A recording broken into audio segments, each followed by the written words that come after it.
तमाम इज्जत के साथ आपका खैर मुकद्दम करने के लिए तैयार है। मेरे अजीज दोस्तों और बुजुर्गों, लाल टेकरी डिवीजन में यहाँ पर मजलिस ने एक नए उम्मीदवार को आपके दरमियान में पेश किया है। मैं आपसे गुजारिश करने आया हूँ कि आप मजलिस के उम्मीदवार और मजलिस पार्टी को कामयाब करिए। आपने हमेशा मजलिस को कामयाब किया है और इस बार भी आपको मजलिस का इंतखाबी निशान पतंग का है। पतंग के निशान पर आपको बटन नहीं दबाना है, बल्कि अब की बार बैलेट पेपर होगा। बैलेट पेपर लेने के बाद जहां पर पतंग का निशान होगा वहां पर आपको स्टैंप या मोहर लगाकर उस बैलेट पेपर को एहतियात से फोल्ड करके आपको उसको डब्बे में डालना है। अब जो बात मैं आपके सामने करने को आया हूं, ये एक बल्दिया का इलेक्शन है और बल्दिया के इलेक्शन में जाहिर है बल्दी मसाइल हैं, बरखी के मसाइल हैं, आबरसानी के मसाइल हैं, मगर ये पहला बल्दिया का इलेक्शन है जहां पर बीजेपी, टीआरएस, कांग्रेस की तरफ से बल्दी मसाइल के ऊपर बात नहीं हो रही। अब मिसाल के तौर पर बीजेपी ये कह रही है कि हैदराबाद की वोटर लिस्ट में 40,000 रोहिंग्या लोगों के नाम हैं। बल्दिया का इलेक्शन है। बीजेपी ये भी कह रही है कि यहां पर टेररिज्म बढ़ रहा है।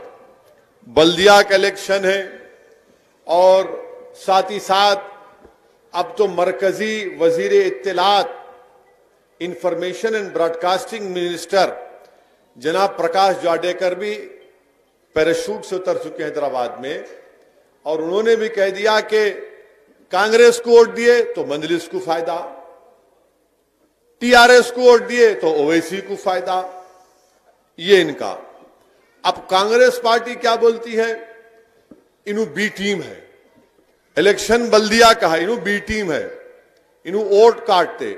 बल्कि कांग्रेस के एक बड़े जहीन एमपी है, बहुत जहीन है, बड़े अक्लमंद है भाई, उन्होंने बहुत टॉप का दिमाग है। उफ, माने ट्यूबलाइट बोलना भी बेकार है उनको।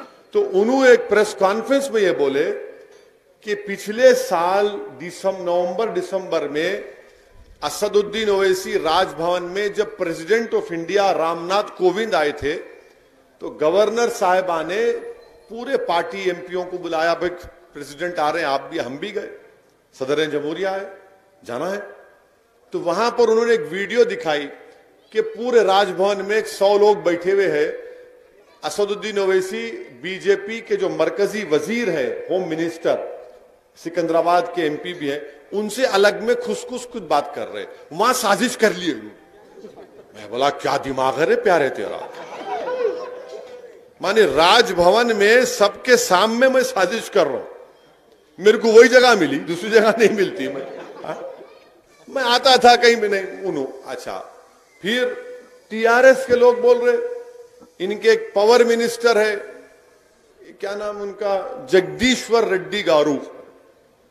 जगदीश्वर रेड्डी गारू बोल रहे, ओ बीजेपी वालों, तुम्हारे मोदी नहीं मिले वो इस हिसाब से अकेले में। ये पूरा इलेक्शन बल्दिया का है, मगर सबकी नजर किस पे, एक ही दूल्हे भाई पे जिसका नाम असदुद्दीन ओवैसी है।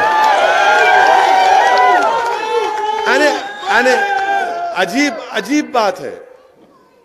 बात करना था बल्दिया की, नहीं मजलिस, असदुद्दीन ओवैसी। अरे पावर मिनिस्टर साहब, आप ये बोल देना था कि लॉकडाउन के 3 महीने में, जो अप्रैल मई जून में लॉकडाउन में जो लाइट का बिल आया, और ये पूरी आवाम मेरी बात से मुत्तफिक होंगी, मैं उनसे बोला भी कि आप एक काम करो, जो लॉकडाउन में हमारे घर में जो बिल आया वो पहले से ज्यादा आया। 3,000 का बिल 15,000 आया नहीं आया? जहां 2,000 था वहां 15,000 आया। मैं बोला भाई साहब एक 100 यूनिट माफ कर दो 3 महीने के, 3 महीने के एक महीने के 300 यूनिट, 3 महीने के 300 यूनिट माफ करो। नहीं पावर मिनिस्टर है तो उनको फिक्र है, असदुद्दीन ओवैसी मोदी से अकेले मिले। अरे मैं उम्र हो गई, अब मैं नहीं कर सकता, और एक बस है, एक मैं ही परेशान हूं। ये दरियाफ्ती की उम्र नहीं है ना। लाइट व्हाइट बाल भी आ गए, देखो आप, इसका तो ख्याल करो। हर हमारे पीछे पड़े हुए हैं। अब हम एक की पीठ पकड़ लिए तो छोड़ते नहीं, याद रखो। फिर अब इनको नहीं मालूम एक की पीठ का मतलब क्या, हैदराबादियों की मालूम, एक की पीठ। हाँ, अब बीजेपी वाले ने इनको वोट दिए तो इनको फायदा, उनको वोट दिए तो उनको फायदा। अरे तुम दो ना कर दो, मेरे को फायदा होगा इंशाअल्लाह ताला।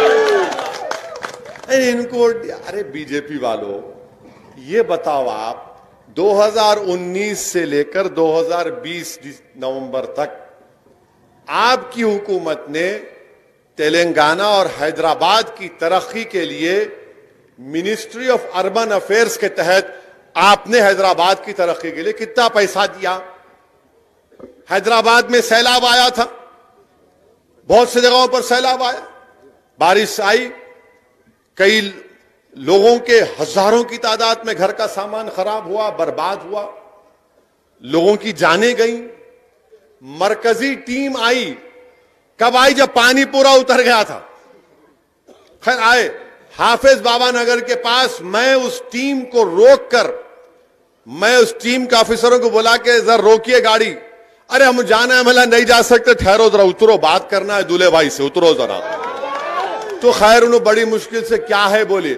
मैं बोला देखिए, गवर्नमेंट का जियो है, अगर गवर्नमेंट ऑफ इंडिया यानी बीजेपी की सरकार तेलंगाना में, हैदराबाद में जो सैलाब से बर्बादी आई, अगर आप इनको फाइनेंशियल हेल्प करेंगे तो गवर्नमेंट के जियो में क्या लिखा हुआ है कि अगर किसी के घर में पानी आया, पार्शली डैमेज हुआ, तो 25% या 20% स्टेट गवर्नमेंट, बाकी government of India.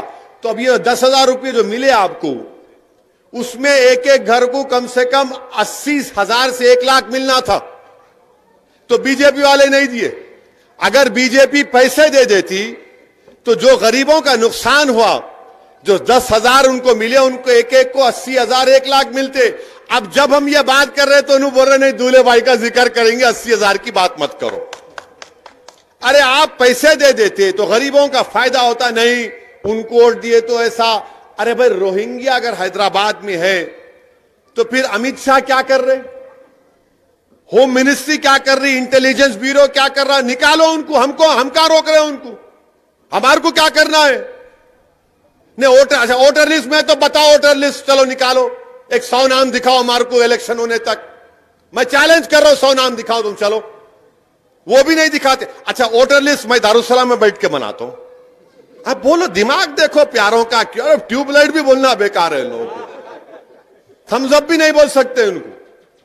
Voter list मैं बनाता हूं, वोटर लिस्ट आप बनाते हो, voter list election commission of India बनाता है, voter list state election commission बना। नहीं 40,000, अरे निकालो ना, 1,000 नाम तो दिखाओ।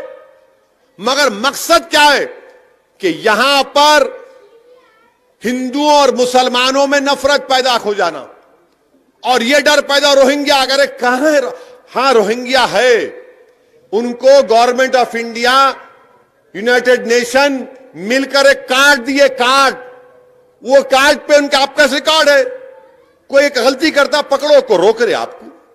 मगर नहीं, 40,000 यहां पे है और उन्होंने ऐसा कर रहे, इन्हों वैसा कर, अने बल्दिया इलेक्शन है पूरा गायब। बहस क्या हो रही? असदुद्दीन ओवैसी, मजलिस इत्तेहादुल मुस्लिमीन, टीआरएस भी बोल दिए कि हमारा इनसे अलायंस नहीं है। अरे आपके पास कौन गया था भाई? आपको ना, हमारे को भी नहीं होना, जाओ लड़ो, हम भी लड़ते तुम्हारे से। हम सारे हिंदुस्तान में जाके लड़ रहे, सिर्फ हैदराबाद में नहीं, बिहार में जाके लड़ रहे, उत्तर प्रदेश में जाके मुकाबला कर रहे, कर्नाटका में कर रहे, बंगाल को जाएंगे। नहीं हमारे से नहीं, नहीं जाओ, नो क्या है, कोई बात है? नहीं नहीं, लड़ते लड़ो, तड़ते कहां, ऐसा लड़ते लड़ते लड़ो, जो जगह बोले तैयार है अपन। कहां लड़ते बोलो आप? वो गया जमाना, वो गया जमाना, डराना, डराना गया जमाना, भूल जाओ आप। हमारे से नहीं है, नहीं है, जाओ देंगे, ठेंगा ठेंगा, कट्टी कट्टी, जाओ देखेंगे क्या होता है हमारे से। अच्छा आप देखो, अरे अरे सुनो यारो, अरे ठहरो जरा, तुम्हारे को भी अब, अरे सनोबर है, आ गए तुम, तुम्हारे को टिकट नहीं दे, तुम नारे मार रहे, हाँ मुंह को नहीं लगना हमारे, हाँ। तो अल्लाह ने, अरे क्या करना, नहीं है, नहीं है, नहीं है, क्या करना है, नको रखो। वो कौन पीछे पड़े, है? क्या कोई शादी करे थे क्या, वादा करेंगे खर्जा देने, सियासत है, सियासत है, आपको नहीं होना, हमारे को भी नहीं होना, हम क्या बोल रहे, हमारे को क्या करना है। हमारे में मजलिस में अल्हम्दुलिल्लाह इतनी ताकत है कि सियासी जो प्लेटफॉर्म बनाते ना उसको हिला कर रख देते हम, ये अल्लाह ने इतनी ताकत दी है। अब बार बार पूरा, मेरे से आज मीडिया वाले एरागढ़ा में दौरा कर रहा था, यही बोले, इन्हों ऐसा बोले आपके बारे में, इन्हों ऐसा बोले, इन्हों ऐसा बोले, इन्हों ऐसा बोले। अब मैं सोच रहा था क्या बोलूं, तो अचानक माशाल्लाह दिमाग में 3 मार शुरू हो गया। तो मैं बोला देखो, हैदराबाद में कहावत है, गरीब की जोरू सबकी भाभी कहते है ही नहीं, है ही नहीं। अब वो क्या है, मैं लाओ जाके समझ जाओ, अब नहीं, बस आप हर चीज पर नहीं समझा सकते, ये क्या है, बोला यही है, गरीब की जोरू सबकी भाभी। अरे कुछ इलेक्शन हो रहा, अच्छा बीजेपी वाले वो निकाले इलेक्शन मैनिफेस्टो, उस इलेक्शन मैनिफेस्टो में तो मजा आ गया। कैसा मजा आया, मोदी की फोटो नहीं है, दूल्हे भाई की फोटो है यार।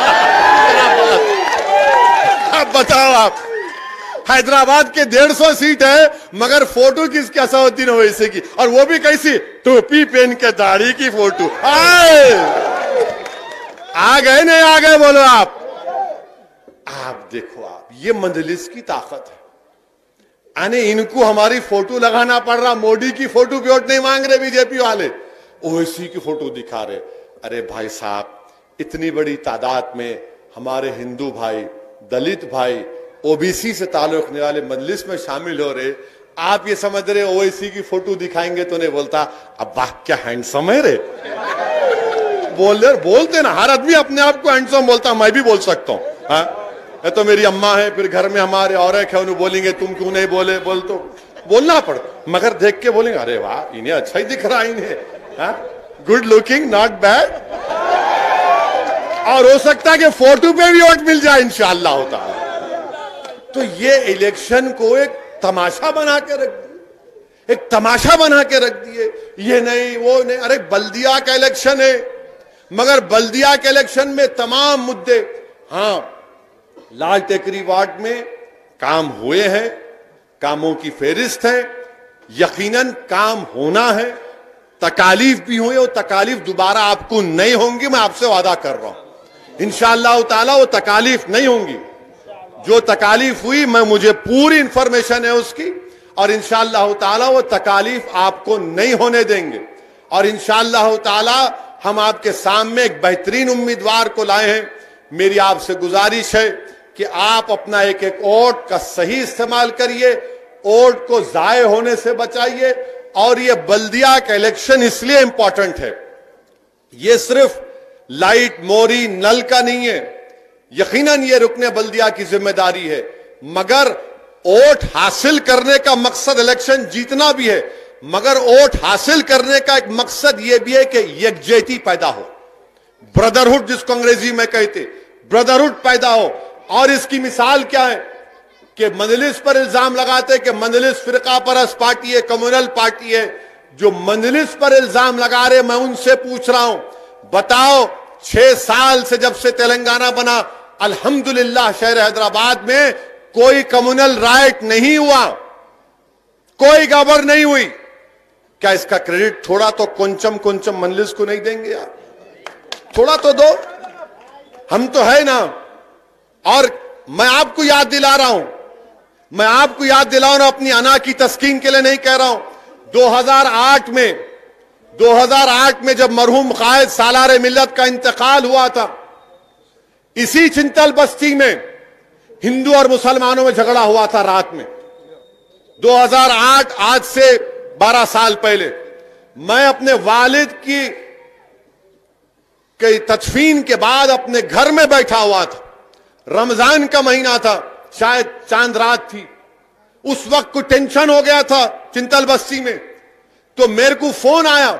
मौजम नाब एमएलए थे, यहां के आपके जिम्मेदारों ने फोन करके कहा कि असद साहब जरा इमरजेंसी है। मैंने कहा बोलिए। बोले ऐसा वाकया हो रहा, जरा आप आ जाओ। मैं 1 मिनट भी नहीं सोचा, अपनी मां के पास बैठा था और कहा था, हमारी मां ने कहा कि जाओ। मैं दौड़ता हुआ आपके दरमियान में आया। उस वक्त टास्क फोर्स में एक ऑफिसर थे, कमलासन रेड्डी थे। उनके साथ बैठ के हम हमारे हिंदू भाइयों से बात किए, मुसलमानों से बात किए। बात तो ज्यादा गड़बड़ हो गई थी, खत्म कराए 3-4 घंटे तक। अरे उस वक्त भी हम दौड़ते हुए आए और ये इल्जाम लगाते, अरे दारुसलाम को आके देखो कभी। दारुसलाम वाहिद सियासी दफ्तर है जो सिवाय जुमे के हफ्ते का 6 दिन खुला रहता है। टीआरएस का, टीडीपी का, टीडीपी तो बुझ गई, टीआरएस है, कांग्रेस है, ये भी चले आते, और बीजेपी है। इनका दफ्तर कब एक्टिव होता? इलेक्शन का जब सीजन आता, लबा बाजा बजरा उसका इलेक्शन खत्म हुआ, ऐसा दिखता वीरान खंडर होगा। मंजलिस का जो दफ्तर है साल के 12 महीने खुला है। वहां पर कोई भी राजमोहन का नाम लेकर आ सकता है या नहीं भी लेकर आ सकता, तो किसी से पूछा नहीं जाता कि तुम्हारा नाम क्या है। उन्हें आते आकर बोलते हमारा काम है, काम करो। हम कोशिश करते हैं उसका काम करने की। हर मजहब के लोग सीधा अंदर आ जाते। एमएलए बैठे, कॉर्पोरेटर बैठे, और कॉर्पोरेटर का काम क्या है? दारुसलाम को आए तो रजिस्टर में साइन करना पड़ता। मैं आया यहां पे 15 दिन में एक मरतबा, मैं देखता हूं कितने मरतबा दारुसलाम को आए। ये काम मजलिस करती है, इसीलिए मजलिस को कामयाबी मिलती है। हां, गलतियां भी हैं, नुक्स भी है, उसको दूर करना है। मगर ये जो सिस्टम मरहूम कायद सालार ने पैदा किया, उसको शुरुआत की, उसको हमको लेके आगे बढ़ना है, उसको मजबूत करना है। और जो लोग मजलिस पार्टी पे इल्जाम लगाते, मजलिस फिरका परस्त है, मजलिस फुला है, अरे भाई साहब, हम बिहार को जाकर, बिहार में वहां पर 5 असेंबली सीट पर कामयाबी हासिल कर लिए। जितना जब इलेक्शन हो रहा था तो कांग्रेस पार्टी के लोग बोल रहे थे इन वोट कटवा है, वोट कटवा है। अरे मैं बोला भाई साहब, ये कटवा क्या है? ये नहीं, वोट काटते आप। बोला किसका वोट काटते? नहीं, आप बीजेपी को फायदा पहुंचाते। इतना इल्जाम हर जगह पे। अच्छा, हद तो यह हो गई कि राहुल गांधी का जलसा हुआ तो राहुल गांधी तकरीर में क्या बोल रहे मालूम आप? ये कौन बाहर वाला आया जो हेलीकॉप्टर में उड़ रहा है? क्यों, क्या आपके खानदान वाले उड़ेंगे हेलीकॉप्टर में? हमने उड़ना?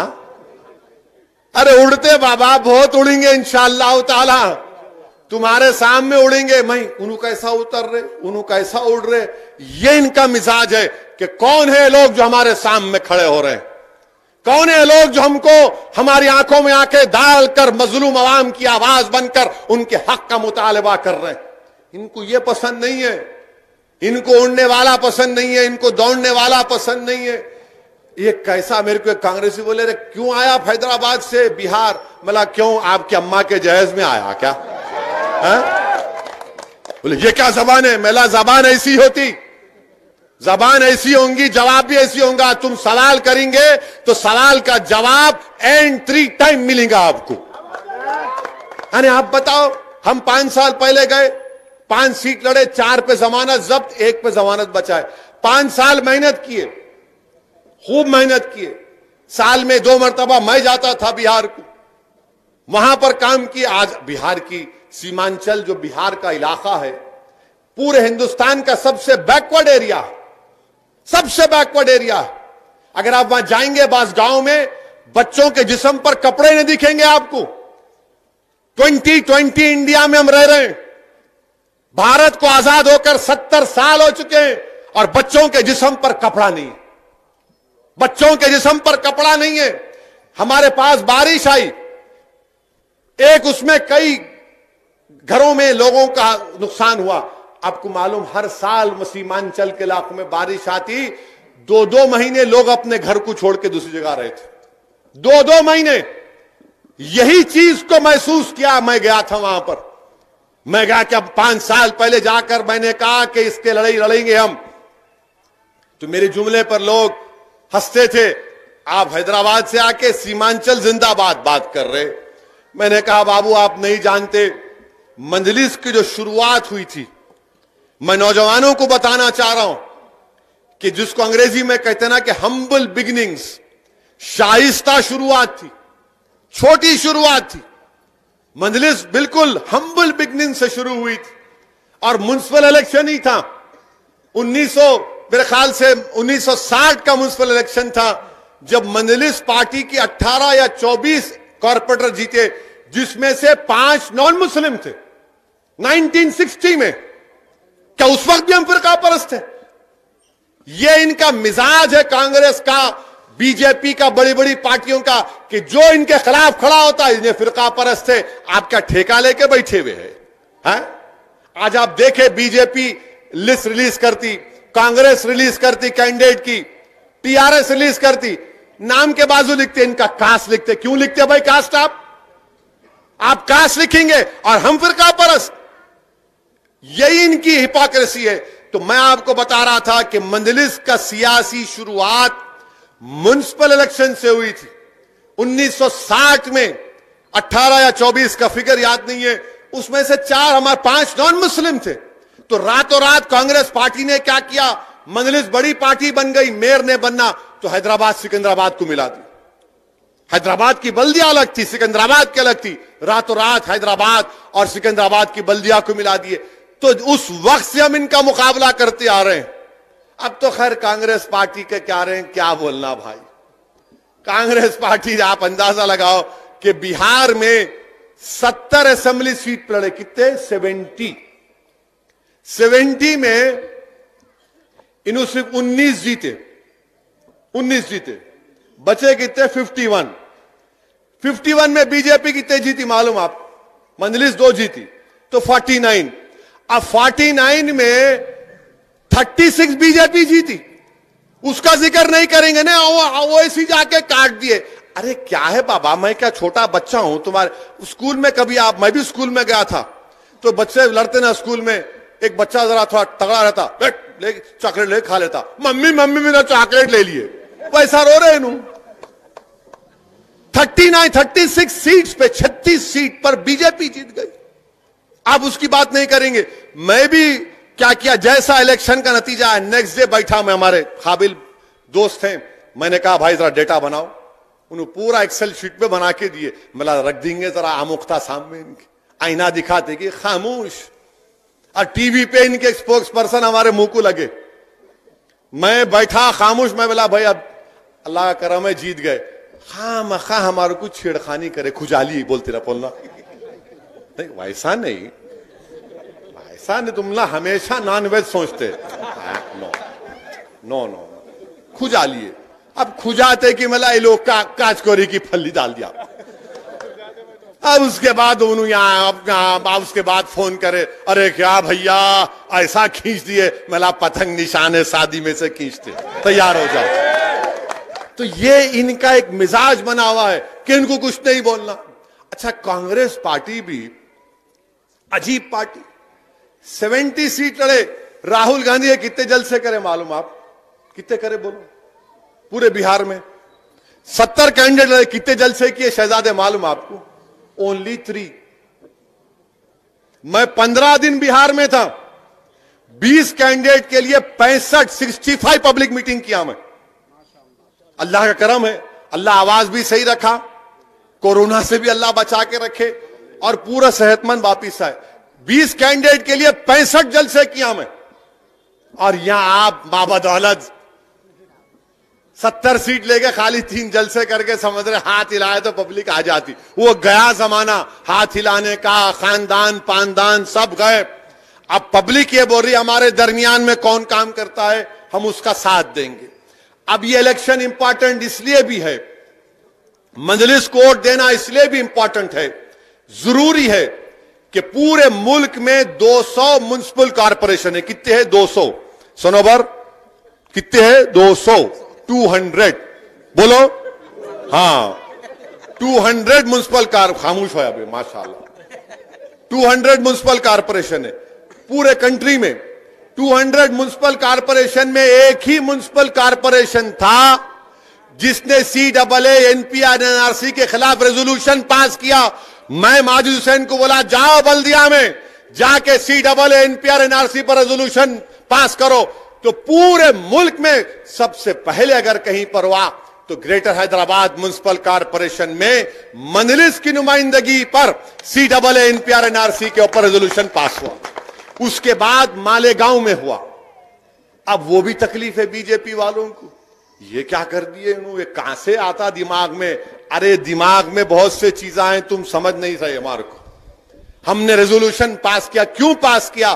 ताकि अवाम तक पैगाम पहुंचाया जाए जो धूप में खड़े होकर हमको वोट डाले कि उनके दिलों में जो तकलीफ हो रही है, जो कानून हिंदुस्तान के अंबेडकर के कानून के खिलाफ बनाया गया, उसके खिलाफ रेजोल्यूशन पास करवाया गया GHMC में।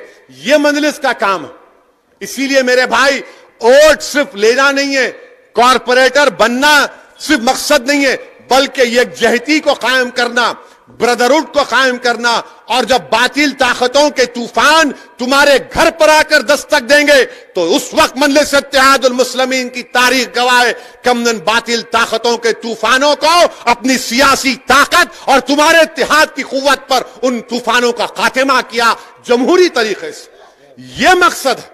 इसीलिए मैं आपसे अपील कर रहा हूं कि 1 दिसंबर के दिन सुबह सुबह अपने घर से निकलिए।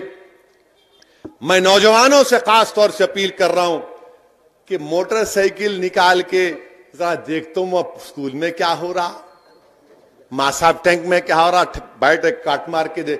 नहीं मेरे भाई, मोटरसाइकिल या गाड़ी निकालिए, पहले अपने माँ बाप को, अपनी अहलिया को, अपने घर वालों को लेकर जाइए। उनका वोट दिलाने के बाद जब निकलो, आप जाके निकलो। और जब पोलिंग बूथ को जाएंगे आप तो बैलेट पेपर होगा।